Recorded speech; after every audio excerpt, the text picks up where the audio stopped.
ঠিক দুপুর 12টার সময় সূর্য যখন ঠিক মাথার উপরে, তখন আমরা সবাই মিলে বেরিয়ে গিয়েছিলাম। না, আজকে আর ঘুরতে বেরোইনি, বেরিয়েছিলাম কিন্তু কাজেই। তবে কি কাজ? ফার্নিচারের দোকান দেখে তো বুঝতেই পেরে গিয়েছো যে কোনো না কোনো ফার্নিচারই কিনতে এসেছি। আসলে প্রত্যেকটা মেয়ের মতো আমারও কিন্তু ছোট্টবেলা থেকে স্বপ্ন ছিল একটা ড্রেসিং টেবিলের।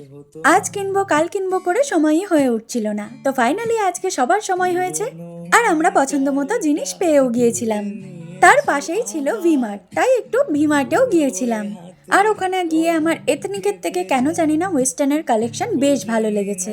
তো প্রথমে গিয়েই আমাদের পছন্দ হয়ে গিয়েছিল আমার জন্য একটা নাইট স্যুট, বাট পরে কি মনে হলো সেই নাইট স্যুটটা আমি আর নিইনি।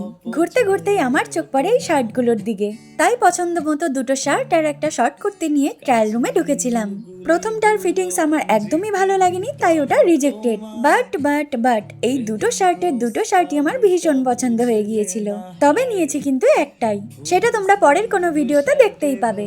আর তারপর ঘুরতে ঘুরতে আমার চোখ গিয়ে পড়ে কিউট কিউট সিপারগুলোর দিকে। আর এই একটা দুটো করতে করতে এক ব্যাগ শপিং আমরা করেও ফেলেছি। শুধু তো ঘোরাঘুরি করলে হবে না, এদিকে পেটে তো ছুঁচোই ডন দিচ্ছে। তাই একটা হোটেল থেকে খাওয়া দাওয়া করে আমরা চলে এসেছিলাম বাড়ি। আর ততক্ষণে কিন্তু আমাদের ফার্নিচার গুলোও চলে এসেছে। তোমরা কিন্তু দেখে জানিও জিনিসগুলো তোমাদের কেমন লাগলো। আজ তাহলে এই পর্যন্তই, দেখা হচ্ছে তোমাদের সঙ্গে পরের ব্লগে।